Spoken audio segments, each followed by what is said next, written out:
Obrigado por participar desta palestra.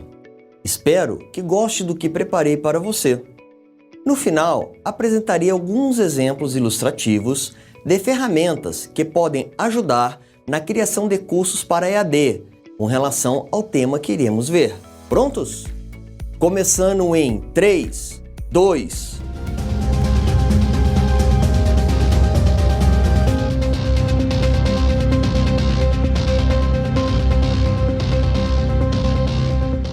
As máquinas que aprendem já são uma realidade. Elas estão presentes no nosso dia a dia e muitas vezes nem percebemos suas atuações. A não ser que você estivesse em coma profundo ou ausente de qualquer contato digital nos últimos 5 anos, provavelmente você já teve contato direta ou indiretamente com alguma máquina que aprende, às vezes também chamada de inteligência artificial. Elas vieram para ficar e para nos ajudar a sermos mais produtivos e mais assertivos. Muitas mudanças nos mercados de trabalho estão sendo causadas por elas. Mudanças no mercado de trabalho? Como desenhista instrucional, devo ficar feliz ou me preocupar? Estamos próximos ao Armagedon e aos cenários que o cinema nos trouxe no Exterminador do Futuro? Vou apresentar a você o meu ponto de vista. Ao final, tire a sua própria conclusão, pois estamos no meio da consolidação desta mudança. O que pode ser realidade para alguns, pode ser um improvável ou distante futuro para outros. Fica a dica. Antes de adentrarmos ao assunto, gostaria de agradecer o Dr. Professor Rafael Irizarry, da Universidade de Harvard, por seus ensinamentos que tanto contribui para esta apresentação. Vamos lá? As máquinas são uma categoria especial de ferramentas que utilizamos para nos ajudar. Elas demandam uma fonte de energia externa para executar um trabalho X específico. Foram criadas para nos servir e nos auxiliarem, tornando-nos mais fortes, rápidos, onipresentes e, por que não, mais inteligentes e com melhor memória. O que seria de nós sem a imprensa, Google, carros, internet e tantas outras maravilhas modernas que temos? Diz a sabedoria popular que a história se repete em ciclos. Mudam apenas os atores e a época, mas a essência é a mesma. Será? Se for verdade, estamos vivenciando um novo ciclo com relação à evolução das máquinas que criamos? Voltemos alguns anos para o início da Revolução Industrial, no final do século XVIII e início do século XIX. Vamos relembrar como as máquinas mudaram o mercado de trabalho à sua época. A manufatura e a produção artesanal foi intensamente alterada para a produção por máquinas. Inicialmente poucos e restritos produtos, para, ao longo dos 200 anos seguintes, praticamente tudo que utilizamos cotidianamente, em algum momento, tem a participação de uma máquina em sua fabricação ou transporte. Desde a invenção das primeiras máquinas mais complexas, as profissões têm sofrido impactos. Imagine o que ocorreu com os trabalhadores que enrolavam cigarro com a invenção da máquina de enrolar cigarros em 1880, por James Albert Bonsack. É senso comum que uma máquina pode fazer trabalhos repetitivos por um tempo ininterrupto, com mais força e precisão que um ou vários seres humanos. Então ela pode ser utilizada para, ao mesmo tempo, auxiliar uns e para substituir outros. Olhando estas modificações causadas pelas máquinas do ponto de vista de profissões e carreiras, elas podem ser classificadas em 3 grandes grupos. O primeiro é o das que foram extintas. Aquelas que foram eliminadas totalmente ou relegadas a pequenos e muitas vezes obsoletos grupos de profissionais, como assessoristas, arrumadores de pinos de boliche, acendedor de postes, telefonistas, telegrafistas, entre outros. Para este grupo, as máquinas foram muito ruins e os obrigaram a mudar totalmente o rumo de suas vidas profissionais. Para quem dormiu no ponto e só acordou muito tarde, quando já não haviam mais postos de trabalho na sua área, o caminho da recolocação foi muito mais longo e penoso. Outras tantas profissões foram modificadas. Elas sofreram significativa mudança por causa da evolução tecnológica e mal lembra a profissão original, por conta das exigências de ajustes e atualização técnica de seus praticantes. Entre elas, temos maquinistas de trem, fazendeiros, secretárias e pilotos de avião, sem estender muito nos exemplos. Pense em como era o trabalho dessas pessoas há 50, 100 anos atrás e como ele é executado hoje em dia. Bem diferente, né? Muitas dessas profissões podem ser extintas no futuro próximo. O terceiro e último grupo traz alívio para os trabalhadores. Este é o grupo das profissões criadas, das novas profissões. A mesma evolução que extingue e modifica também cria um sem número de outras profissões. Estas criações ocorrem desde o início de nossa convivência com as máquinas e com outras tecnologias que foram viabilizadas por conta de suas criações ou suporte. São alguns exemplos. Os mecânicos para montar e manter estas mesmas máquinas na década de 1880, radiologistas no começo do século XX, programadores de computador na década de 60, analistas de mídias sociais na década passada e milhares de outras. Comento ainda que há um pequeno grupo de profissionais que sofreu nenhuma ou pouca mudança no seu ofício com relação à evolução dos últimos 200 anos. Utilizam a tecnologia e as máquinas como ferramentas para potencializar seus resultados, mas a essência dos seus trabalhos é a mesma. Estas profissões estão, na maioria, relacionadas à religião e espiritualidade, como padres, pastores, guias espirituais, ou às artes, como dançarinos, artesãos, pintores, autores e escultores. Ok. A TV e as mídias sociais modificaram a forma e o formato como os religiosos fazem suas pregações e o seu alcance. E há máquinas que podem recriar obras artísticas. Mas o ponto central ainda é um religioso ou um artista. Se, hipoteticamente, trouxéssemos alguém do século passado dessas profissões, ele poderia ser capaz de executar o seu ofício após passar por uma pequena atualização de hábitos, culturas e do uso de ferramentas. O mesmo não se pode dizer das demais citadas. E o desenhista instrucional, como fica? O desenhista instrucional é uma dessas profissões centenárias que foram modificadas por conta da evolução, em especial na época da Segunda Guerra Mundial, que demandou àqueles que não foram à guerra que aprendessem rapidamente os ofícios dos que foram, e por sua vez precisaram também rapidamente aprender a manusear diversos equipamentos perigosos em situações tensas e com a vida em risco. Os desenhistas tiveram um papel fundamental nesta rápida capacitação em massa. Há outra revolução na forma de trabalhar dos DIs que se iniciou no final da década passada e continua ainda em andamento. Mudaram-se as ferramentas e a forma de aprender. O aluno passa a ter maior protagonismo e individualismo no seu processo de aprendizagem. A informação está mais disponível do que nunca. Os alunos têm maior acesso aos meios de consulta e às fontes de pesquisa. Diminuiu a sua passividade na recepção de novos conteúdos, em especial na andragogia. Mas antes de mergulharmos no tema deste seminário, precisamos apresentar ou revisitar um conceito muito importante e fundamental para formar a sua opinião. O que é uma máquina que aprende? O que é? A resposta é ao mesmo tempo simples e complexa.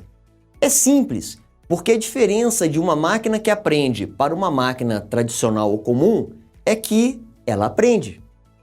Ao aprender, pode mudar seu comportamento de maneira autônoma ao longo do tempo. Na forma ideal, melhorando suas respostas e interação com o meio. A complexidade se dá por conta do processo de aprendizagem. E para entendermos os impactos que elas terão no trabalho do desenhista instrucional, é importante compreender a lógica por trás desta aprendizagem. Uma máquina que aprende trabalha sob algoritmos baseados em dados e não apenas em regras pré-estabelecidas. Lembremos que os computadores são máquinas criadas sob a matemática binária. Em outras palavras, tudo precisa ser resumido a zeros e uns. Uma letra, um som, uma imagem, um vídeo. Para o computador, é um conjunto com apenas 2 dígitos, ou 0 ou 1. Então, se ela aprende com dados, ao se mudar os dados, mudam-se as respostas que ela apresenta, ao contrário daquelas que não aprendem.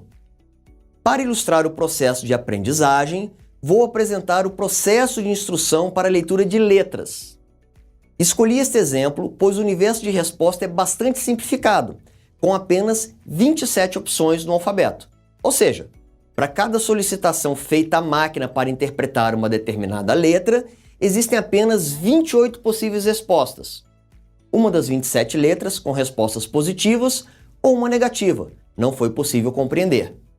Para iniciarmos, vamos tomar a primeira letra do alfabeto e descrevê-la sob o olhar de um computador, em uma representação de 15 colunas por 15 linhas, que pode ser assim traduzida para o nosso entendimento. Sem aprofundar na parte técnica e de maneira simplificada, onde tem tinta no papel, o computador interpreta como dígito 1. Onde não tem tinta, ele interpreta como 0. Nuances como posição do papel, ângulo de digitalização, iluminação, sujeiras, dobras, falhas de impressão, entre outros, impactam em como a tradução é feita para a montagem de sua matriz. No exemplo, a digitalização identificou como pontos vazios locais que aparentemente, a olho nu, estão preenchidos. Então, quando o computador encontrar uma matriz como esta, vai entender que ali tem-se uma letra A. Entretanto, além das nuances que acabei de falar, ainda existem diversas variações de escritas e vários tipos de fontes. Por conta desta grande quantidade de variáveis, uma matriz de 15 por 15 não consegue capturar nuances suficientes para distinguir as letras do alfabeto com razoável precisão. Desta forma, para efeitos mais assertivos e utilizáveis em situações cotidianas, utiliza-se uma matriz de 50 por 50 para cada letra. Numa matriz deste tamanho, temos mais de 1 quatrilhão de possibilidades. Supondo que um computador recebesse todas as possíveis matrizes de 50 por 50 a uma taxa de 1000 matrizes por segundo, ou seja, 2 milhões e meio de zeros e uns por segundo. Levaria mais de 35 mil anos para que ele carregasse todas as matrizes na memória. Apenas essa informação ocuparia mais de 250 discos rígidos de 4 terabytes. Muita coisa para algo relativamente simples, que é identificar uma imagem e dentro de uma lista de 27 opções, selecionar qual é a resposta correta. Para a gente parece algo bobo e simples, pois fazemos isto diariamente entre piscar de olhos, mas para o computador não é. Mesmo que não tenha ainda nossa velocidade, como então os computadores conseguem fazer o OCR, Optical Character Recognition, ou seja, interpretar as letras que estão no papel, sem que todas essas matrizes estejam carregadas em sua memória? Como ele compreende uma letra em um papel que foi digitalizado? Para este resultado ser possível, existe um processo de aprendizagem, onde uma massa de dados com seus respectivos resultados é inserida em uma máquina que aprende. E a partir destes dados, o computador analisa novas entradas e as compara às anteriores, por aproximação identifica o provável resultado. No exemplo a seguir, mais de uma centena de letras As foram inseridas no computador, gerando suas respectivas matrizes com o resultado conhecido A.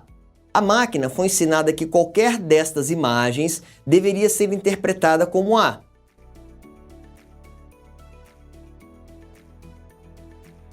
Ao encontrar uma entrada de dados, uma imagem a ser interpretada por aproximação, o computador analisa estatisticamente qual das 27 possíveis letras aquela entrada mais se assemelha, sem ter todas as possíveis variáveis da letra, mas com uma razoável massa de dados que a cada entrada para análise aumenta mais, pois as novas matrizes de letras são armazenadas e aquelas que foram mal analisadas são corrigidas por um ser humano ao final do processo de OCR, levando à melhoria constante da interpretação daquela máquina. Parece complicado, né? E é. A situação fica ainda mais complexa quando o conjunto de possíveis respostas não é conhecido ou é muito amplo. Ainda é um desafio técnico para uma máquina imaginar respostas. Vou abrir um parênteses para relembrar uma lei famosa no mundo cibernético. Chama-se Lei de Moore. Enunciada em 1965, mais como profecia do que estudo cientificamente embasado, ela diz que a cada 18 meses a quantidade de transistores de um chip iria dobrar, mantendo-se o mesmo custo de produção. Isto tem ocorrido há mais de 50 anos. 50 anos! Ou seja, os computadores estão praticamente dobrando sua capacidade a cada ano e meio. Vão ficando cada vez mais poderosos a ponto de um smartphone ter maior capacidade de processamento do que um computador de mesa de 10 anos atrás. Em breve, atingirão a capacidade teórica de um cérebro humano. Bom, vimos que as máquinas, desde o início de sua criação, estão mudando o mercado de trabalho. Entendemos que as máquinas são capazes de aprender a partir de informações apresentadas a elas e que a capacidade destas máquinas está aumentando bastante a cada 18 meses. Mas em que nível estamos hoje? Atualmente, estas máquinas já são capazes de fazer diagnósticos de câncer com maior nível de acerto do que médicos, bem como são capazes de fazer aconselhamentos jurídicos para os casos mais simples ou revisões de itens específicos de contratos. Então, voltemos às questões iniciais. As máquinas que aprendem são a encarnação dos cavaleiros do Apocalipse? Para os desenhistas instrucionais? Devemos começar a nos preparar para outras profissões? Sempre quis ter uma vida mais saudável. Será que já é a hora de eu ir vender coco na praia, fazer umas biju ou pegar um freela de Uber? Lá vai spoiler. Depois explico o porquê da minha conclusão, até para que você possa formar a sua. Não! Os desenhistas instrucionais não vão sumir da lista de profissões nas próximas décadas. O DI está na categoria de profissões que serão modificadas, de novo, mas não extintas. Jamais, ao menos nos próximos anos. Alguns anos atrás, não imaginaríamos que as máquinas que aprendem fariam o que fazem hoje em dia, mas elas ainda estão longe de aplicações práticas nas atividades principais do DI, como entendimento e análise do contexto do treinamento, transposição de conteúdo, elaboração de questões para fixação ou avaliação, entre outras. Mas por que elas estão longe disso? Como vimos, uma máquina para aprender precisa de um objetivo definido para a aprendizagem. O que poderá ser perguntado e que tipo de resposta se espera? Para esse conjunto de informações, não é possível pré-programar todas as alternativas existentes para um problema. Lembra do caso da interpretação das letras? Levaria 35 mil anos para alimentar um computador com todas as possíveis matrizes para o universo de 27 letras. Qual seria o conjunto de dados a ser inserido para educar a máquina para fazer um diagnóstico educacional? Ao longo dos próximos anos, as máquinas que aprendem serão apenas mais uma ferramenta a ser utilizada pelos DIs em seus projetos. Um poderoso instrumento para diversas áreas. Vamos a alguns exemplos que preparei para vocês? Bots com inteligência artificial. Foco principal em atendimento e suporte ao ambiente virtual de aprendizagem para esclarecimento de dúvidas através desses bots.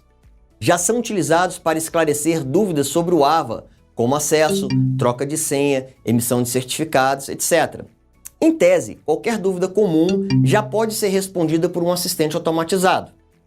Há um grande banco fazendo propaganda sobre sua assistente virtual, não é, Bia? Lista de cursos, como o Netflix. Ajuda para a proposição de trilhas de aprendizagem. Este é ótimo para uso em universidades corporativas ou por empresas que vendem diversos cursos. A partir do perfil do aluno, seja captado pelo cadastro do mesmo ou por inputs do RH ou outra área, uma máquina inteligente pode selecionar os cursos de maior relevância e ou interesse para o aluno e apresentá-los. Podem surgir trilhas práticas que passaram desapercebidamente pelo DI. Questões adaptativas, seleção de questões em bancos e aplicação de peso para as respostas.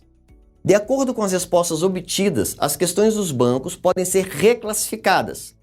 Se uma questão previamente classificada como difícil está tendo alto índice de acerto, por exemplo, ela pode ser reclassificada para o nível médio. E, com uma boa massa de dados, o próprio sistema pode classificar as questões quando inseridas no banco de questão.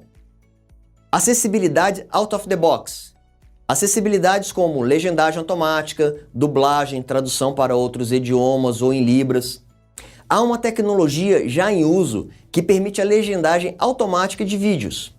Também já existe tecnologia para narração automatizada.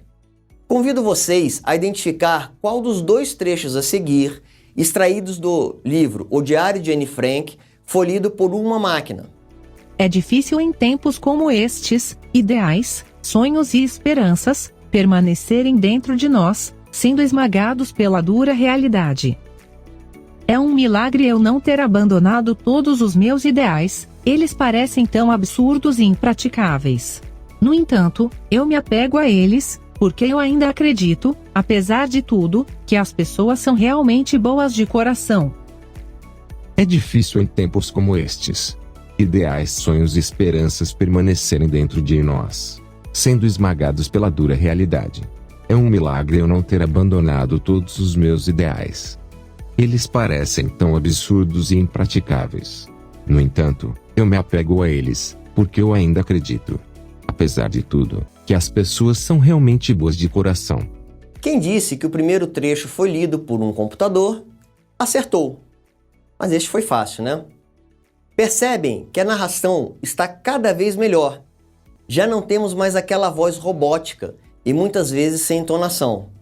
Se você não estiver com a devida atenção, pode nem perceber ou perceber e não se importar que o texto está sendo lido por um robô. Um robô que aprende e a cada vez soa mais natural.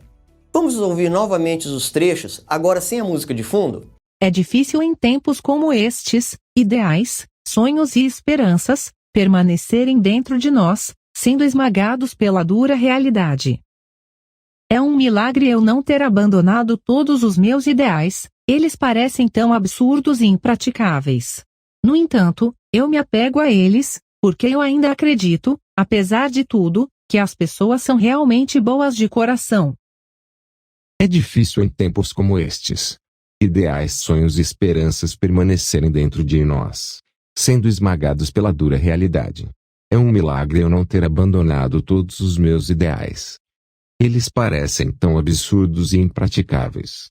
No entanto, eu me apego a eles, porque eu ainda acredito, apesar de tudo, que as pessoas são realmente boas de coração. Perceberam alguma coisa a mais? Sim, o segundo trecho também foi lido por um robô. A mesma máquina que o segundo, com outra voz e com alguns parâmetros diferentes. Essa tecnologia é a Polly da Amazon, disponível para vários fins, inclusive para narração de textos offline. Você pode colocar seu texto no site e receber um arquivo MP3 ao término. Personagens humanizados. Humanização de personagens, com expressões, movimentações, lip sync, entre outras coisas. Já há tecnologias que permitem, a custo acessível, o uso de personagem para substituição de atores. Isto facilita sobremaneira a manutenção de cursos em vídeo, pois as alterações e ajustes podem ser realizados sem que os atores tenham que regravar as cenas. Além do que, podem estar em locais em situações que seria muito difícil colocarmos um ator ou um apresentador. Vamos ver um exemplo na prática?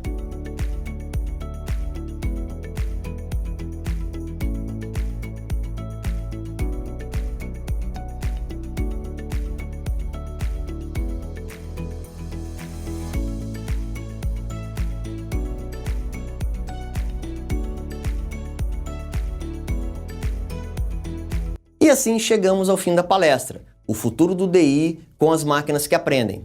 Espero que tenham gostado e aprendido ou revisto alguns conceitos, como os tipos de transformações que as máquinas causam às profissões, extinguindo-as, modificando-as ou criando-as. O aprendizado de uma máquina a partir de fonte de dados e como é difícil realizar este aprendizado para situações reais e amplas, como aquelas inerentes ao trabalho do desenhista instrucional. E, por fim, algumas ferramentas baseadas em máquinas que aprendem e que estão à disposição para os projetos de DI atualmente. Agradeço a sua atenção e estou à disposição para contatos, ajudas e esclarecimentos. Até mais!